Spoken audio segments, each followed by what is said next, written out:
You're listening to On Shifting Ground from World Affairs and KQED.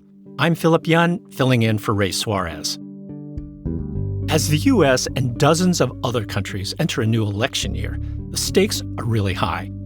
Misinformation and conspiracy theories have flooded social media platforms, foreign influence campaigns have seized upon domestic frustrations, and then when you add AI to the mix, it's a perfect storm. Unfortunately, I think we're right now living in a moment of tension for a whole number of reasons. In part, social media and the ways that it's creating increasing polarization, the use of algorithms to put people into information bubbles or silos where they're receiving very different facts about the world than, say, someone else who may be at a different point on a political spectrum, which really dampens the ability to have healthy and engaged dialogue around social issues. And of course, also what we've seen repeatedly, which is you may not be exposed to the facts at all and may not have the skills or the time or the patience to really figure out what is factual, what is not, what is manipulative, and what is in fact trying to inform. That's Alexa Koenig, one of two directors of the Human Rights Center at UC Berkeley. In 2020, Koenig's investigations lab partnered with Amnesty International ahead of the presidential elections. A campaign where a flood of misinformation swirled around the internet and threats of extremism and political violence were rampant. Since the founding of our country, voting, having a say and a voice, and feeling like you have a say and a voice in the leadership of government has been a really important spine of what has allowed our country to function and to really be a leader on many issues around the world. This has been called the year of elections. There's over 60 governments around the world that will be having really important elections this year. And collectively, I think we're facing a moment in history where we have different directions we could be headed as a country. But also we're looking at trends globally that I think could be exacerbated towards greater authoritarianism or greater trends towards democracy. So I do think there will be a lot of desire to not only understand what's happening here in this country, but to understand what's happening in other places around the world and how we all collectively move forward. One of the election monitoring projects that we ran was in 2020. We had been for quite some time playing with the idea of election monitoring, trying to help some of our partners really identify what was happening around the world, including if there was electoral violence or suppression of voting. We were predominantly trying to watch for potential protests where there might be overreach by police. If you think about, again, what was happening in fall of 2020, that was the Black Lives Matter movement was really in full swing. There had been recent instances of the use of less lethal weapons against protesters that have resulted in everything from blindings to other forms of injury. And so because of this heightened tension across the country around issues of racial justice, gender justice, but also elections, which were highly polarized, we wanted to make sure that there was neither that law enforcement government overreach or also that there weren't different forms of vigilante justice that were being effectuated to try to keep people or intimidate people from going to the polls. So the violence was the predominant concern. There were also a lot of accusations that had been made in advance that maybe certain populations wouldn't be allowed to vote, that there might be ballot box stuffing. So we were also looking for these irregularities or any indication that at locations around the country, there may be interference with democratic processes. We would have teams of students in our investigations lab monitoring social media, sitting on TweetDeck, which is a tool for combing through Twitter, listening to live police scans, and really kind of helping each other through that process of trying to make sense of what was happening in disparate locations. In 2020, of course, we had to suddenly pivot towards figuring out how to do this in Zoom land and still be a resource for each other. One thing that we've repeatedly seen is monitoring emotional or political events like elections can be really taxing and in some ways draining, particularly if there are outbreaks of violence or accusations that people are not being allowed to vote in their communities, etc. We didn't end up finding, thankfully, as much violence as people had feared might actually break out. It ended up being far more peaceful than we had anticipated, but that, of course, is the good news. So, what's the bad news? Alexa and many other experts are concerned that the fight against false election claims online and political violence will only become more challenging. So I think this new information environment that we've all been grappling with creates a terrain that makes it very difficult sometimes to engage in traditional ways of disentangling political stalemates. When there's that lack of ability to really engage in productive conversation around issues, unfortunately, a very human response is to try to force a particular perspective or to engage in some form of violence. I think it's sort of human beings at their worst, that sometimes we'll have these emotional reactions when logic really doesn't have a place in how we move forward. There were a lot of accusations that arose in 2020 that perhaps some of these voting processes had not played out in ways that were appropriate, and that there may have been everything from ballot stuffing to people paid to vote irregularly, or that even people who were deceased, their identities had been assumed to try to stack the deck for one political party versus the other. A lot of that was disinformation that was circulating. And unfortunately, on social media, the more scandalous something seems, the quicker and more broadly it spreads. So I think when the information environment gets seeded with this poor quality information that can come across as quite shocking, unfortunately, that can drown out the accurate information that things are regular and there's kind of nothing exciting happening here. Of course, that became highly contested. It led to court cases. It led to several states having to really look at what had taken place in their states around elections. And that, of course, has a cost that comes with it, a social cost, an emotional cost, a political cost, and of course, an economic one as well. So I think part of this idea of helping to watch what's happening in social spaces is to help inform an accurate record, so that if we do have another contested election where there really are challenges to who is the legitimate president coming out of these campaigns, there are a lot of data points that we can look to try to correct the record if poor quality information is circulating. Raise your skepticism that something may not be true.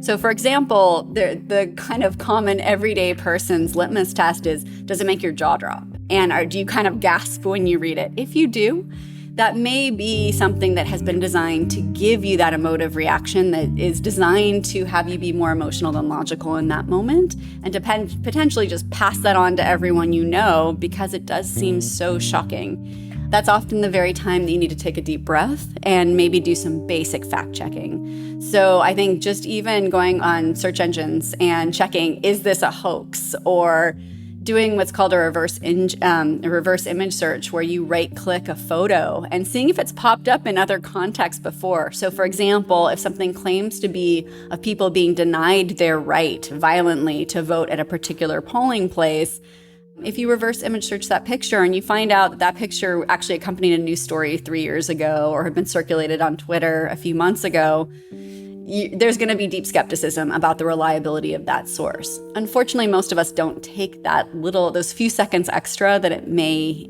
take to actually figure out the reliability and authenticity of that information. But these are basic skills that we can all have and prepare ourselves in anticipation of what may be a really rocky ride for the next few months.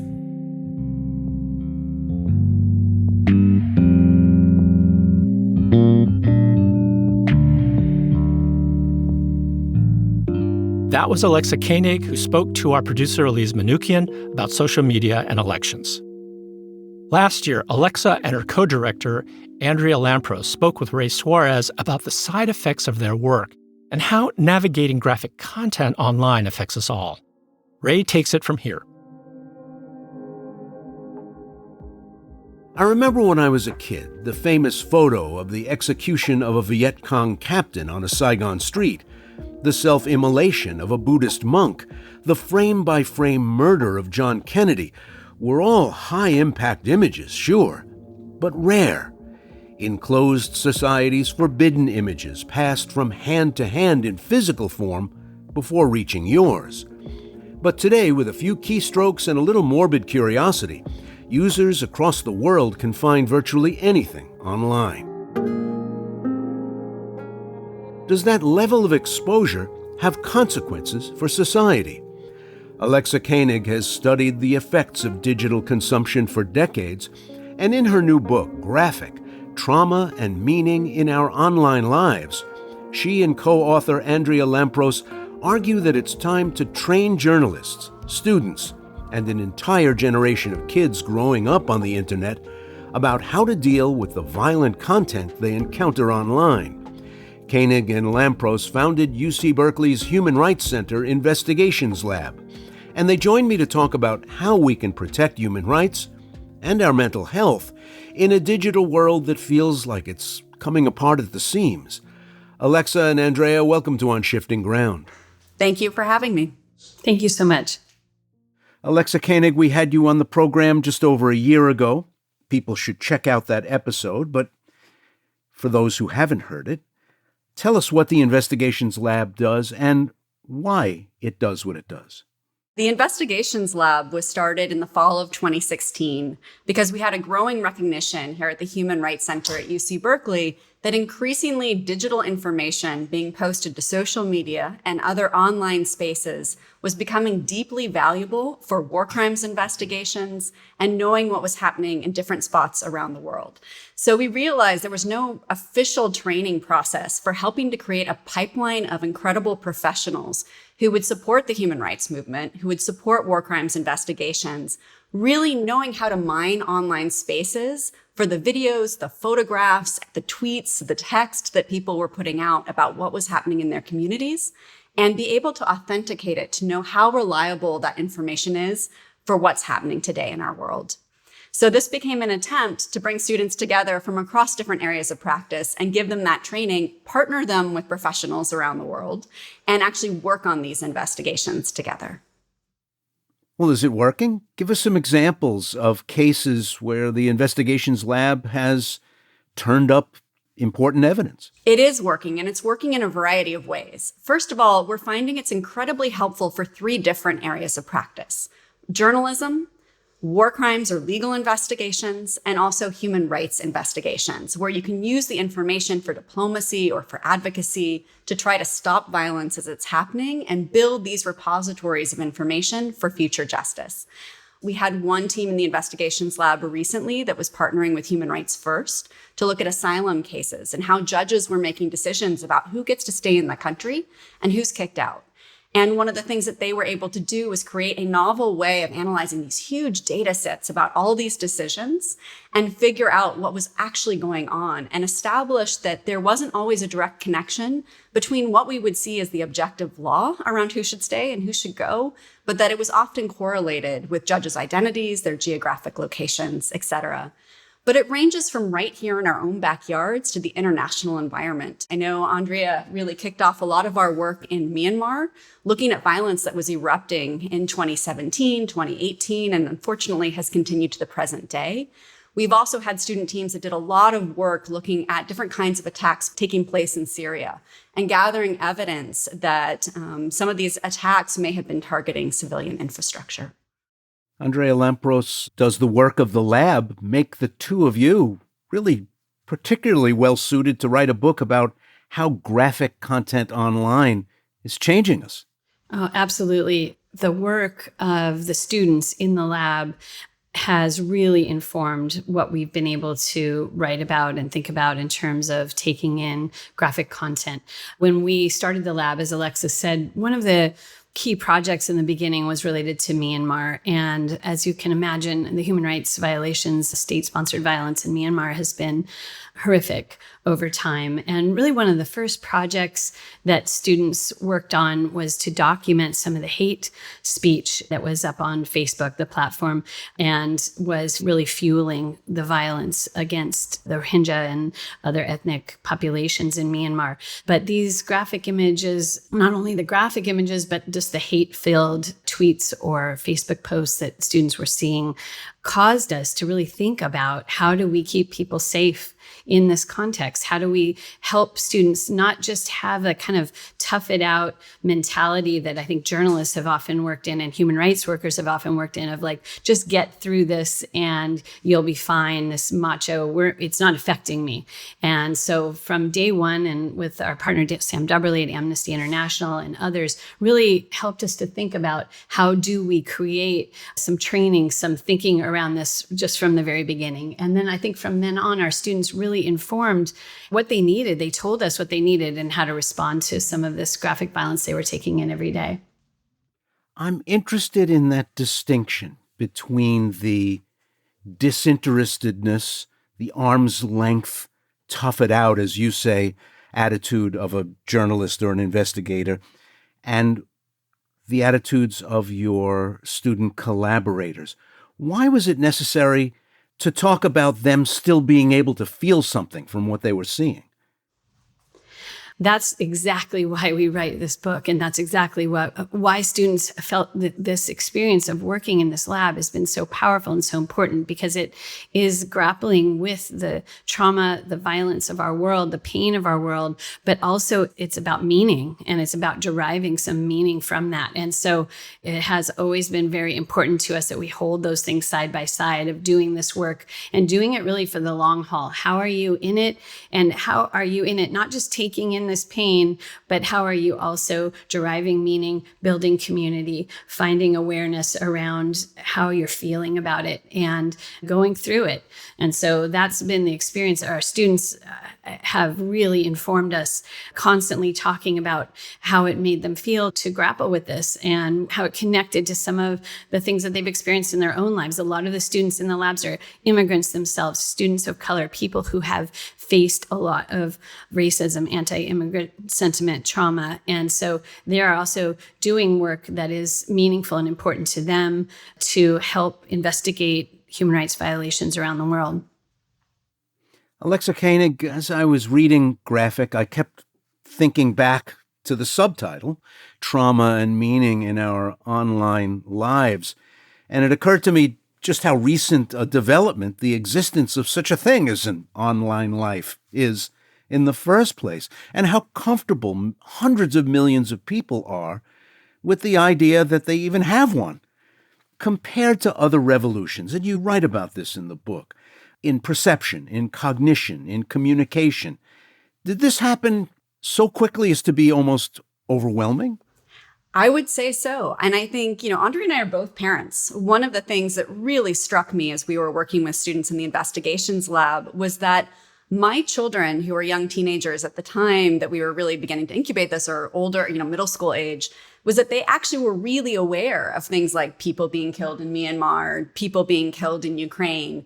And not only aware of it, but they had seen dead bodies and seen people being killed in real time on a video or a live stream. And that is just something that I think parents of earlier generations didn't need to think about in terms of protecting their children.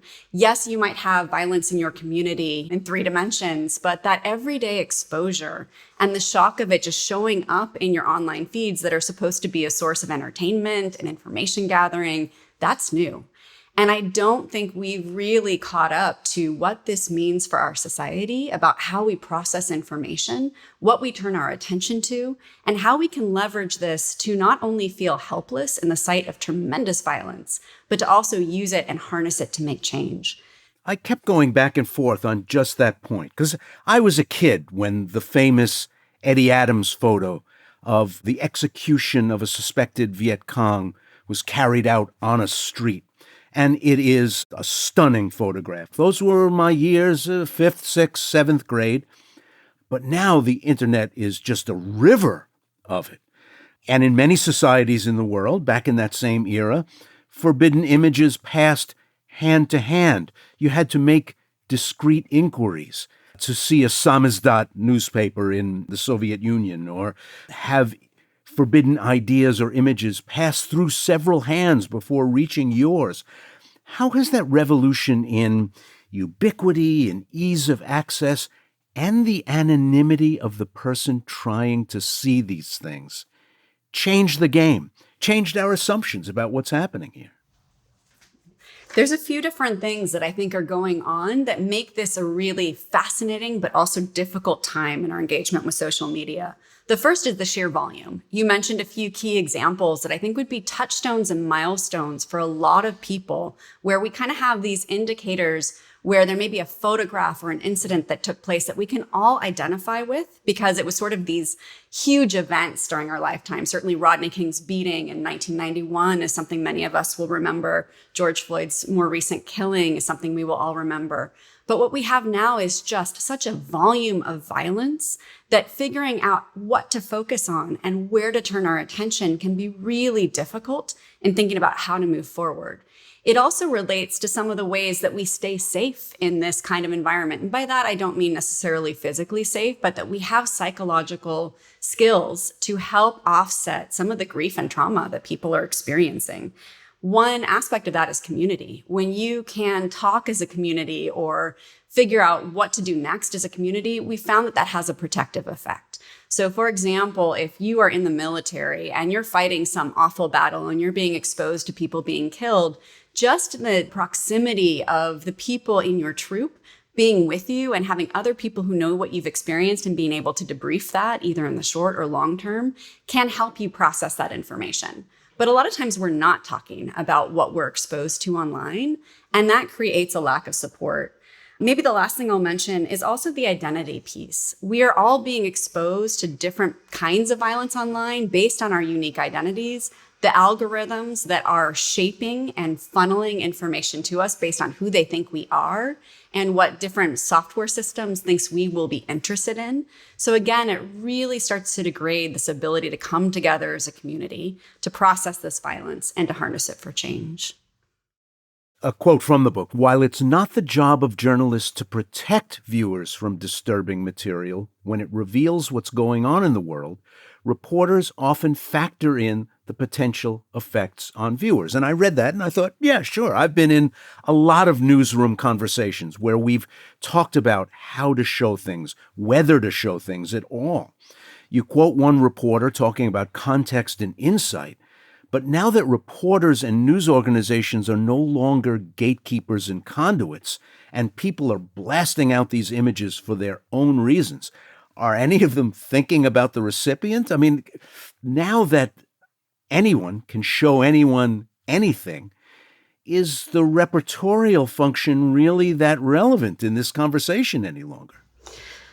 I think it still is. And I think that that's all the more reason why we go back to why journalism and the ethics and the foundations of journalism are so important, and really reinforcing that, because journalists at some of our most important publications really are grappling with this.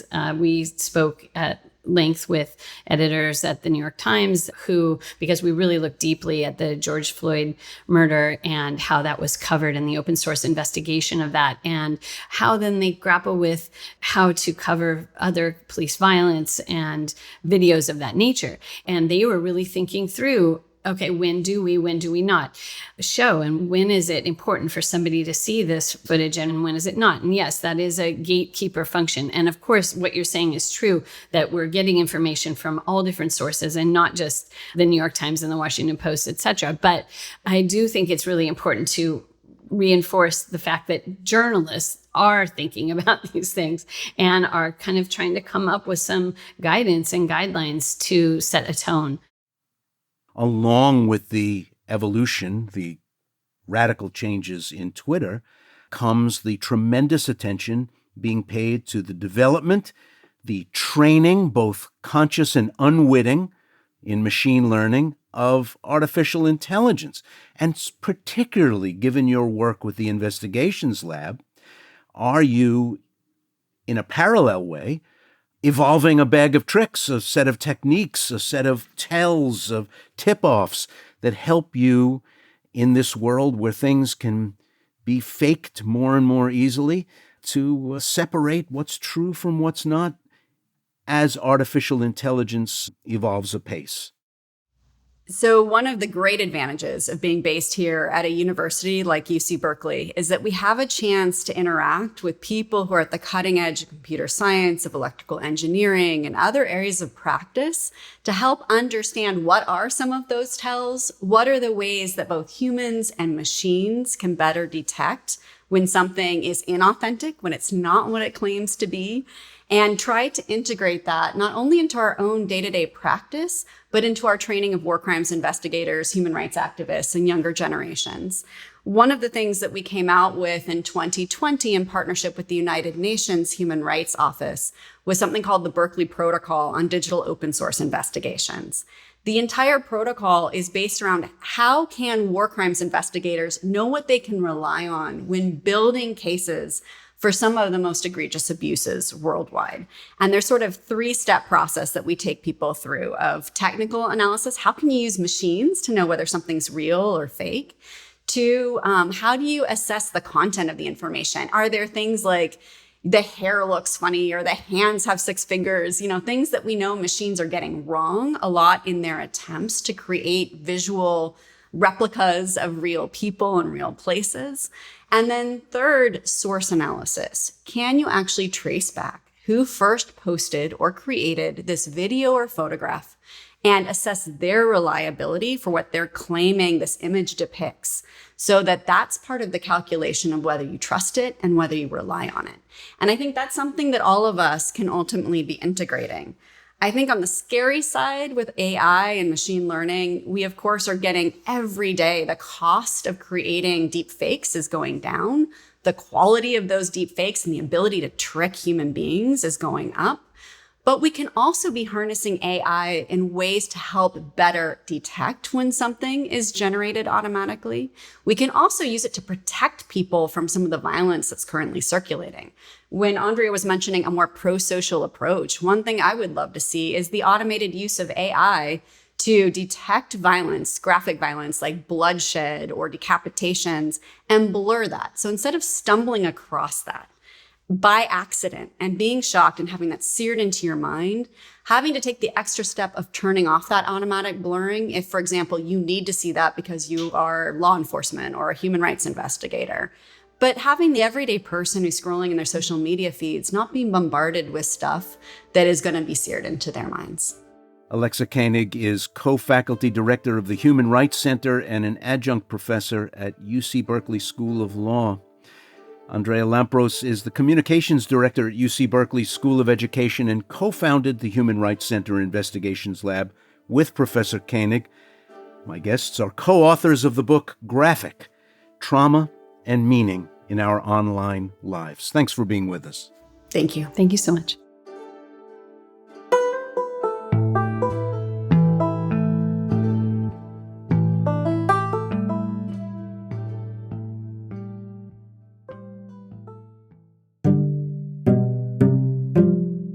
You've been listening to On Shifting Ground, produced in partnership with KQED, with funding from listeners like you. Today's episode was produced by Matteo Schimpf, Sienna Barnes, and Andrew Stelzer. It was fact-checked by our intern, Adam Ailey. It was mixed and mastered by Matteo Schimpf. Additional production and engineering were provided by Rob Spate. KQED's Jim Bennett is our technical supervisor. Jared Sport is our executive producer. Philip Yun is CEO of World Affairs. Our music is from Blue Dot Sessions. I'm Ray Suarez. Thanks for listening.